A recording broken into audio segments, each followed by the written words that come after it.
Dagestan के 2 शहरों में आतंकी हमले। दागिस्तान के बीच सड़क आतंकी गोलियां बरसाते रहे, जिसे पूरी दुनिया ने देखा। आतंकियों ने रूस में जो खूनी खेल खेला है, पुतिन उसका करारा जवाब देने की तैयारी में है। बस टाइम फिक्स होना बाकी है। इस स्पेशल रिपोर्ट में देखिए दागिस्तान में कैसी बहा आम लोगों का खून।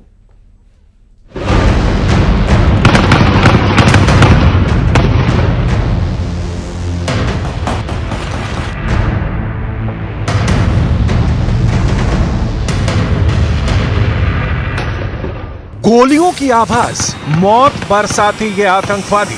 इन तस्वीरों ने रूस में कोहराम मचा दिया है। आतंकी हमले की ये तस्वीरें रूस के दागिस्तान की हैं। गोलियों की तड़तड़ाहट से पूरा इलाका गूंज उठा। हमले के बाद यहां के दबरंद इलाके में 2 जगह हमला हुआ। पहले आतंकियों ने यहूदियों के पूजा स्थल सिनेगॉग को टारगेट किया और फिर चर्च पर भी हमला किया। आतंकियों के हमले के बाद वहां आग लग गई। दावा है कि अटैक के बाद हमलावरों को एक कार में भागते देखा गया। आतंकियों ने एक और सिनेगॉग पर भी गोलियां चलाईं। उस समय वहां कोई नहीं था।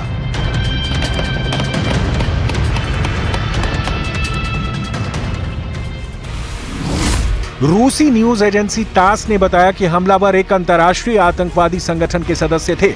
फिलहाल किसी आतंकी संगठन ने हमलों की जिम्मेदारी नहीं ली है, लेकिन यह बात साफ है कि रूस के दुश्मन थे, व्लादिमीर पुतिन के दुश्मन थे।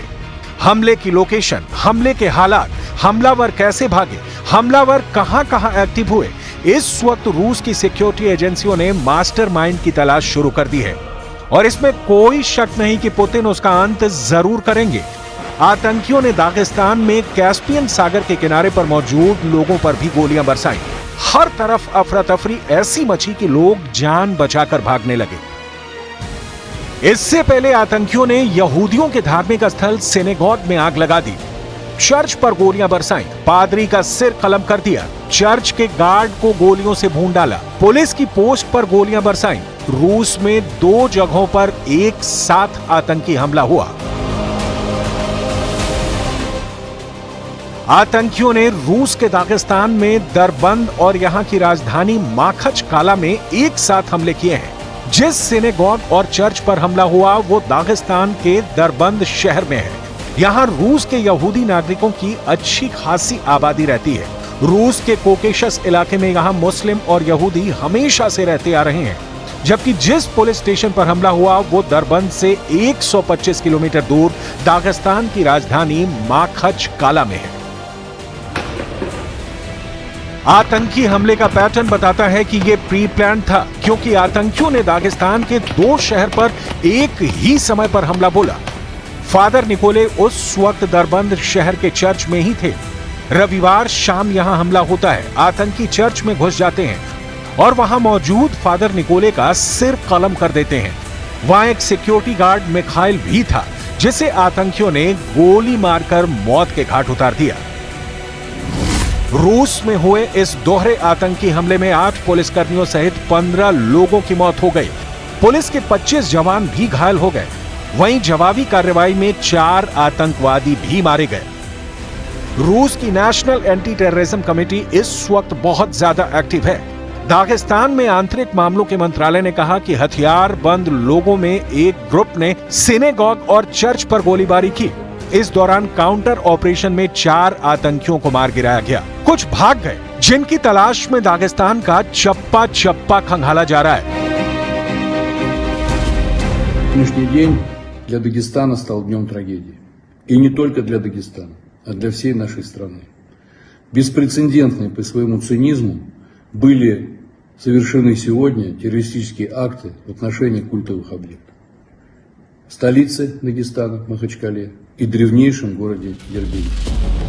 दागिस्तान ने हमले के पीछे यूक्रेन और नाटो देशों को जिम्मेदार ठहराया है। दागिस्तान के नेता अब्दुल खाकिम गदजिएव ने टेलीग्राम पर लिखा, इसमें कोई शक नहीं कि ये आतंकी हमले किसी न किसी तरह से यूक्रेन और नाटो देशों की खुफिया एजेंसियों से जुड़े हैं। इसमें कोई शक नहीं कि इस हमले का वीडियो देखकर पुतिन का खून खौल रहा है।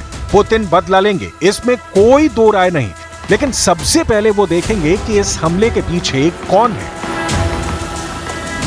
रूस में आतंकी हमले को लेकर यूक्रेन की तरफ से अभी कोई बयान नहीं आया है, यानी ज़ेलेंस्की खामोश है। रूस में चेचन्या के लीडर रमजान कादिरोव ने कहा है कि जो कुछ हुआ वो रूस को उकसाने के लिए किया गया है, ये कलह पैदा करने की कोशिश है।